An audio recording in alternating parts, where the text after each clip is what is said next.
On July 2, a massive extraterrestrial mothership with a diameter of almost 340 miles releases dozens of 15-mile-wide destroyer spacecraft in a circle around the planet.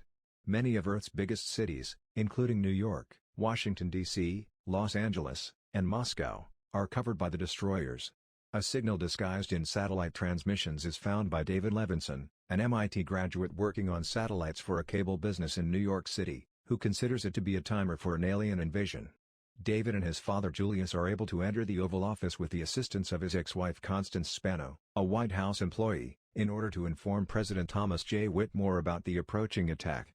David informs Whitmore there that the alien invaders are coordinating their attack via satellite technology. The aliens attack with sophisticated directed energy weapons before the president can finish the widespread evacuations of the designated American cities. As a destroyer decimates Washington, D.C., the president, his young daughter, some of his staff, Constance, and the Levinsons barely make it onto Air Force One. Millions of people die in the simultaneous destruction of Los Angeles and New York. On July 3, the U.S. launches an organized counterattack. The Black Knights, a Marine Corps F/A-18 Hornet squadron from El Toro Marine Corps Air Station, take part in an assault on the ship that has decimated Los Angeles. As a result of their weaponry failing to pierce the craft's force field, it releases a large number of smaller attacker ships that are similarly insulated and equipped with high-powered laser blasters. The F/A-18 squadrons are swiftly wiped out in the ensuing one-sided dogfights. Despite Jimmy Wilder, his wingman, being shot down, Captain Stephen Hiller is able to avoid the cannons of the attacking ships and manages to lead one of the attackers to the Grand Canyon. He deploys his jet's landing chute to block the alien craft's window as his jet runs out of fuel and the attacker is ready to overtake him. This temporarily throws the alien craft's pilot off balance. Captain Hiller jumps out of the plane. The extraterrestrial flies through the air and lands in the desert after colliding with the canyon's rim. Captain Hiller parachute lands nearby and storms over to confront whatever living form is in the alien craft. When the door of the alien fighter craft opens, an unusual creature with tentacles appears. "I welcome you to Earth." The beast is being struck by a right cross as Captain Hiller shouts. He reclines and puffs on a cigar of victory. President Whitmore consults his staff while traveling in Air Force One, and they inform him that NORAD has been destroyed by the invaders, along with the Vice President, Whitmore's cabinet, and the Joint Chief. David's father argues that the U.S. government knew about the invaders because they had evidence of a prior visit stored at Area 51 in the Nevada desert, and how they should have issued an executive order to evacuate the major cities that were assaulted. Although Whitmore's defense secretary, Nimziki, informs the president that Area 51 is real, the president, amused, tries to assure Levinson that the facility doesn't exist. Russell Cass, a crop duster pilot who is traveling across the desert with his family and a group of refugees in a convoy of RVs, picks up Hiller as he is using his parachute to drag the alien's body across the desert. They then transport the alien to Area 51, which is run by Major Mitchell. 3 dead alien bodies and a repaired alien attacker ship are kept in a top-secret facility hidden outside Area 51. When the president comes, Dr. Brakish Okun, the facility's chief scientist, gives him a tour. Okun informs the group that the aliens can breathe our air and that their biochemistry matches to ours. But the Area 51 team believes they communicate telepathically because they don't appear to use sound to do so. The attacker ship's systems had been inactive since the late 1960s, but they have just been reactivated with the mothership's arrival. The alien Hiller caught is shown to be a living being when Okun removes an exterior biomechanical suit.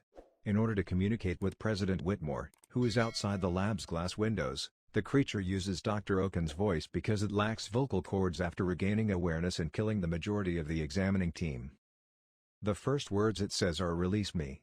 Asking the extraterrestrial if the people of Earth and their invaders can coexist in peace, President Whitmore makes a statement. The creature speaks a word: "No peace." The creature replies, "Die," when the president asks what it wants them to do. It uses its telepathic abilities to enter the president's mind, temporarily rendering him helpless. Major Mitchell steps through the shattered glass to fire the final headshot after the military personnel have shot the alien through the glass. In a coma, Dr. Okun is now. President Whitmore was able to read the alien's mind while he was stunned and discovered their strategy: they assault planets, exterminate all native life, deplete the resources, and then move on. He describes them as being similar to locusts. The order to nuke the bastards is issued quite clearly by President Whitmore. B-2, the first destroyer targeted by the Spirit bombers, is one that is flying over a deserted Houston, Texas. The president makes an order to bring back the remaining bombers after the rocket explodes but is unable to break through the craft's force field, destroying the city instead. During a business trip to Los Angeles, First Lady Marilyn Whitmore was caught up in the destroyer attack. Jasmine Dubrow, an exotic dancer who is dating Captain Hiller, finds Mrs. Whitmore in the wreckage of the helicopter the first woman was trying to escape in and saves her. Captain Hiller transports Jasmine, Dylan, and the First Lady to Area 51 after finding them camped out in the remains of El Toro MCAS. The president is informed by a doctor that his wife is bleeding internally uncontrollably. The president tells her when he enters to see her that the doctors say you're gonna be just fine. She grinned and said quietly, "Liar." Soon after that, she passes away. David Levinson is discovered by his father in the hangar, screaming about how the nuclear attack over Houston will just accelerate the doom of Earth and making a shambles of a mess while drunk. David's mother's passing caused Julius to become less observant of Judaism, and he tries to console his son by admitting as much.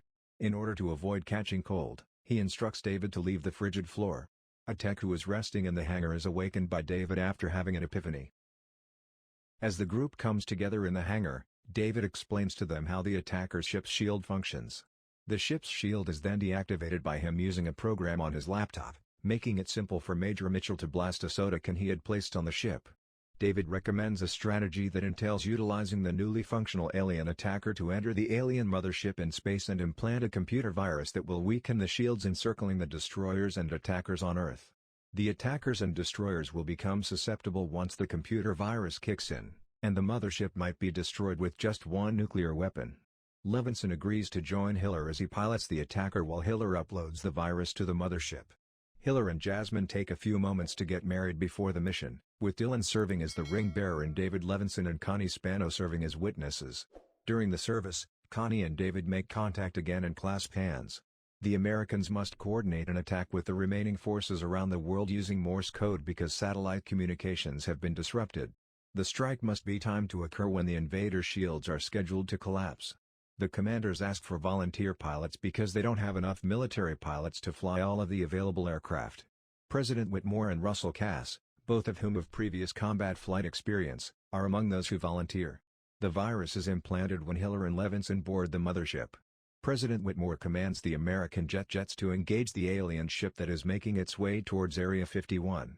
The squadron's arsenal of missiles against the huge craft and its large complement of assault ships quickly runs out despite the aliens' lack of shields at this point.